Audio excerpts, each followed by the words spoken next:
Hello! In this video I will show you how to change search engine into custom one on OPPO K13x.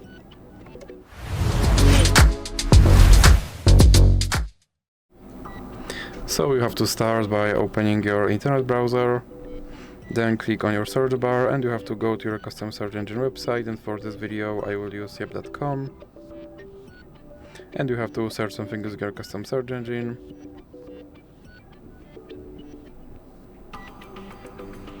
Then click on this three dots icon and go to settings.